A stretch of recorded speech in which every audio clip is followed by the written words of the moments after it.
Hello, Aquarius. Sorry. Ito po ang inyong Sun, Moon, Rising Sign, and Venus. Para sa sign ng Aquarius, salamat sa pagbisita and happy holidays. Ito po ang inyong last reading for the year, December 2025. Kunin nyo lang po ang nakarelate kayo, tapon nyo hindi. Pwede nakarelate, okay lang yan. Huwag kayong magalit kapag hindi nakarelate. Pag hindi, pag hindi ako yan, pwede hindi. It's okay. Pwedeng manood ng ibang reading. Pwede din naman magstay lang kasi yung mensahe ng oracle card sa dulo, universal yan. So, naniniwala ako talaga na meron dahilan kung ba't kayo napadpad dito. Anyway, ang iyong main energy, o core energy, Ace of Pentacles. Something is not quite right sa ating finances. Pwedeng tayo ay may utang, Nine of Swords pa, ang unang card to um, uh, ayusin ko lang to Nine of Swords pa ang unang card to clarify this core energy. Parang hindi naman naayos. Anyway, Ace of Pentacles. Reversed. Parang may nag-hold back sa pera.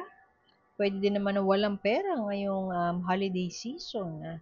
Pwede din naman na pera na naging bato pa. Yun ang ganap. O kaya pwede din naman na may legal battle. Akala mo ikaw ang parang mananalo, so may pera ka, pero hindi ganun na nangyari. Unfortunately, hindi ganun na nangyari. So, Nine of Swords here. Hindi makatulog. Nahirapan makatulog. Analysis paralysis yan eh. So, parang nag-overthink sa mga kaperahan. Nag-overthink sa I don't know, yung iba sa inyo siguro scheduled ang kasal, January, ganyan. Tapos, hindi enough ang naipon para ituloy ang kasal. Pwedeng ganon. Yung iba sa inyo, pwedeng ganon. Yung iba naman sa inyo, pwedeng ino-overthink mo kung paano magpo-propose. Ino-overthink mo kung paano magre-resign. Pwede din ganon. Parang, alam mo yun, you're sitting here, thinking about how you feel about the situation, and parang block yung part ng um, saying yes to yourself. So, pwedeng you wanna make those sacrifices, at ang trade-off nun ay sakripisyo ka, yung sarili mo ang parang kumbaga pain. Pain. O, you could be dealing with ang dami mong pentacles. Pwedeng health din kasi yan. Not necessarily wealth. King of Pentacles, somebody in your life, pwedeng Taurus, Virgo, Capricorn, wag masyadong ma-stuck up dun sa signs na yon, pero yun ang basic kasi na energy ng King ng Pentacles. So, there is a person in your life na very financially stable, pwedeng tatay mo. Yung iba sa inyo, pwede kasi na hindi ka papamanahan. Mayaman ang iyong tatay, pero hindi ka papamanahan. Na-realize mo na hindi sa'yo mapupunta ang mana. Very extreme yun, no? Pwedeng isa lang makarelate o wala at all makarelate, pero um, maaaring merong isa sa inyong ganon. Somebody very stable, financially stable, grounded, lahat na. Mamaya i-clarify natin ano yan, sino yan, anong meron sa kanya. Pero somebody, Ace of Cups, before that, in-overthink mo tong ganap na ito sa buhay mo. In-overthink ko, hindi ka makatulog dahil sa ganap na yan. Uy! Nice! Sun card. This is the most positive card. Tingnan mo yun, no? Nag-o-offer siya ng something dun sa sun. Pwede kasing ready ka na to receive ng grasya. Pwede din naman na bibiyayaan ka. Pwede kasi na expectations ng iba sa inyo ay pamana or pera or good health, pero hindi pala ganun yung ibibigay ng universe. Pwedeng love life. Pero I don't think love life kasi Ace of Cups reversed eh. Pwede sa ibang bagay babawi si universe. Pero, uy,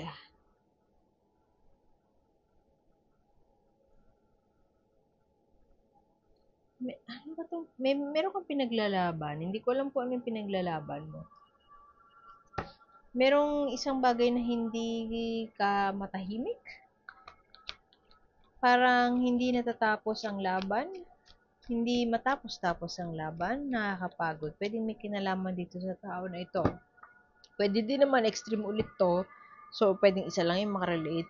Puwede kasi na yung iba sa inyo may sugar daddy. May sugar daddy tapos parang gusto mo nang umalis doon sa relasyon, pero yun nga mawawalan ka ng ano, sustento.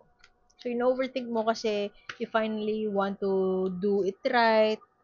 That means magtatrabaho na lang ako, hindi na ako aasa sa iba.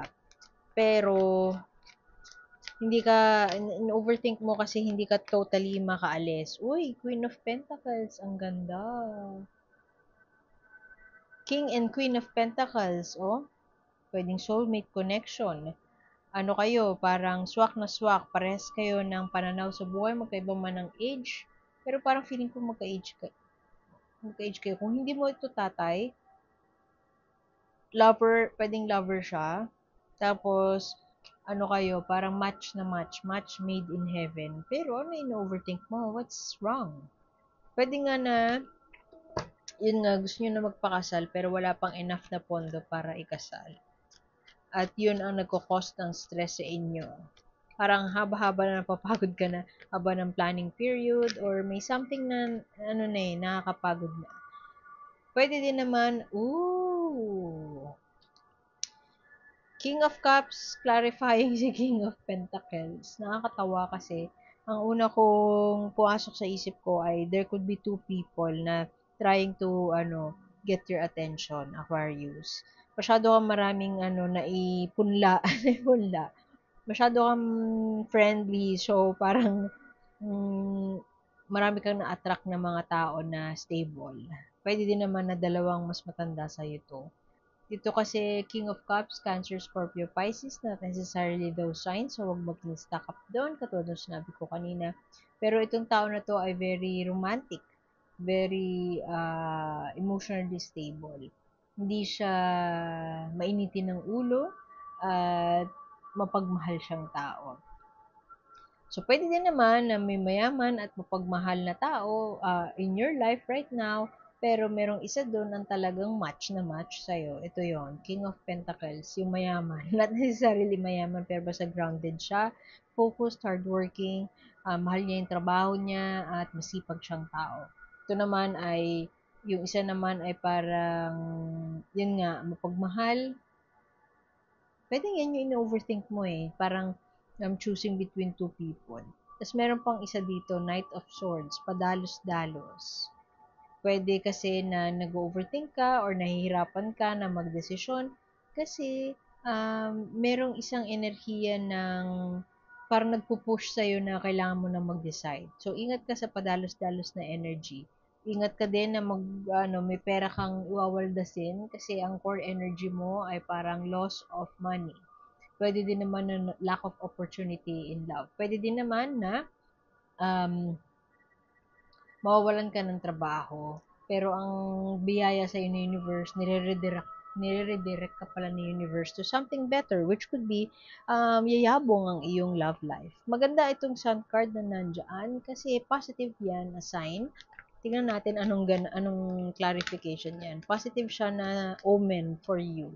So, whatever you decide, maganda ang kahihinat na ng Disyembre mo. Pwede din ng New Year mo. Maganda magiging New Year ni Aquarius. Yun nga lang nga sa ngayon, ikaw ay napupuno ng pangamba, pag-iisip.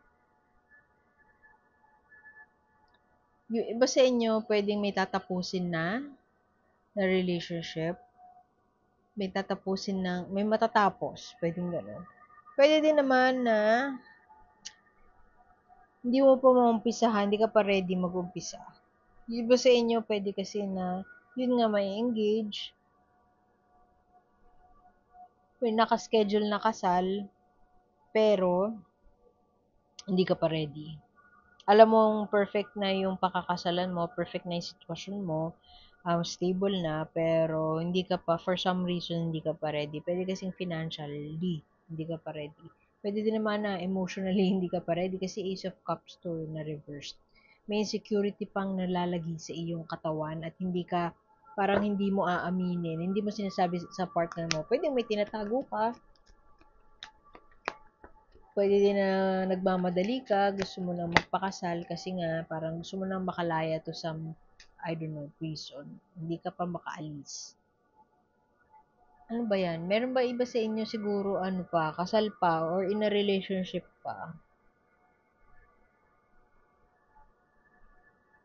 Pwede kasi ito yung in a relationship ka kasi ito yung Queen of Pentacles. So, pera eh. Alam mo, pag yung core talaga ng ano mo, energy mo, Aquarius, may kinalaman sa pera. Pwede ding health. Pera na parang,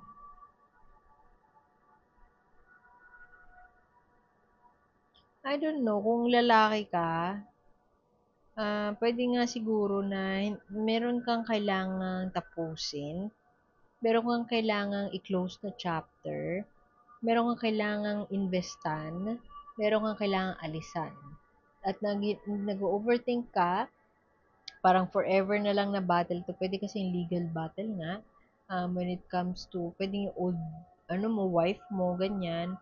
You are presented with two good options here or two people who can help you. Yun nga lang nga, na meron ka pang kailangang tapusin. Hindi ka pa makakaalis. At in-overthink mo maaari yung gastos na involved when it comes to this decision.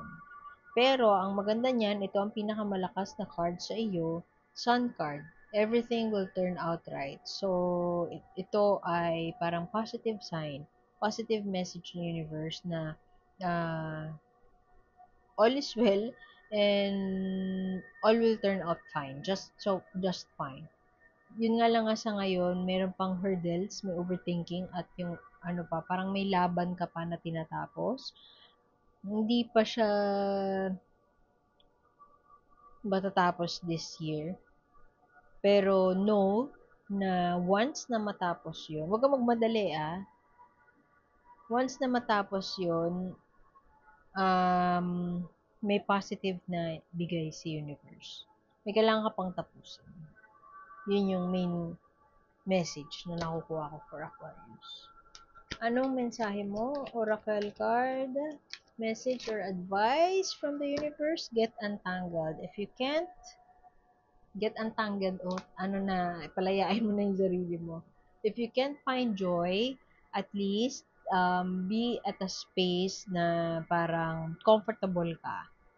Hindi mo kinakailangan maging masaya today. Ang kinakailangan mo lang maging satisfied ka. Kinakailangan mo lang makaalis doon sa isang bagay na humihila sa'yo pababa. So, ang mensahe sa'yo, tapusin mo na yung kailangan mong tapusin kasi naghihintay sa'yo ang magandang kinabukasan. Naghihintay sa'yo ang magandang New Year. So, yun. Iwan ko na yun dun, Aquarius. Salamat sa pagbisita. Sana makita kita ulit next time. Like, share, subscribe lamang po. And ako po si A. And see you soon. Bye-bye!